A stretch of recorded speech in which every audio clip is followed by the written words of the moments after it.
Dan untuk mengetahui situasi terkini di perhelatan KTT G20 Bali sudah terhubung sore hari ini rekan kami Anggi Pasaribu. Selamat sore Anggi, poin-poin apa saja yang disepakati dalam pemimpin negara dalam komunike KTT G20 ini kalau dari kacamata atau pantauan Anda?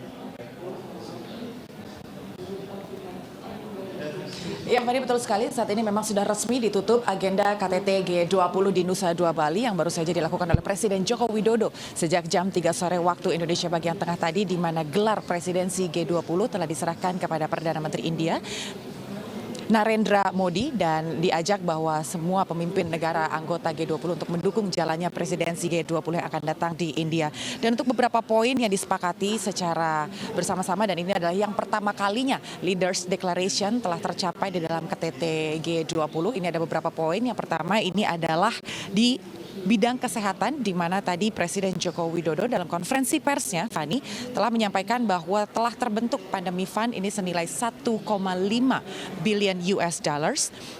Dan pembentukan operasionalisasi Resilience Stability Trust ini senilai 81,6 million US dollar, di mana dana ini dikelola oleh IMF atau International Monetary Fund, dan rencananya dana-dana ini nantinya akan digunakan untuk menolong setiap negara yang mengalami krisis. Dan tidak lupa juga bahwa kesepakatan terhadap transisi energi terbarukan juga telah mencapai kesepakatan bersama.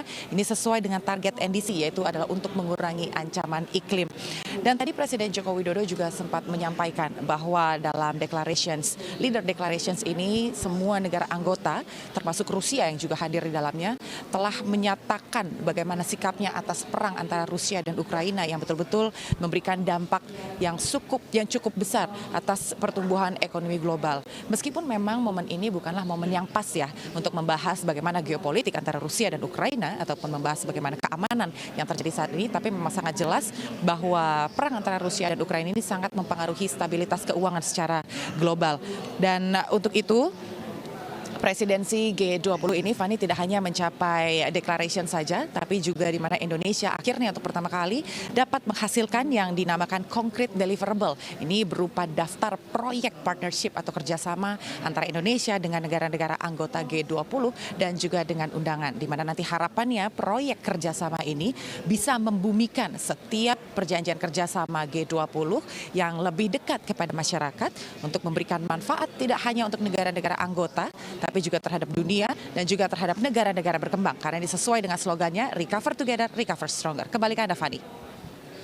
Baik, terima kasih Anggi Pasaribu melaporkan langsung dari Nusa Dua Bali. Selamat bertugas kembali dan pulang juga dengan selamat ke kota masing-masing.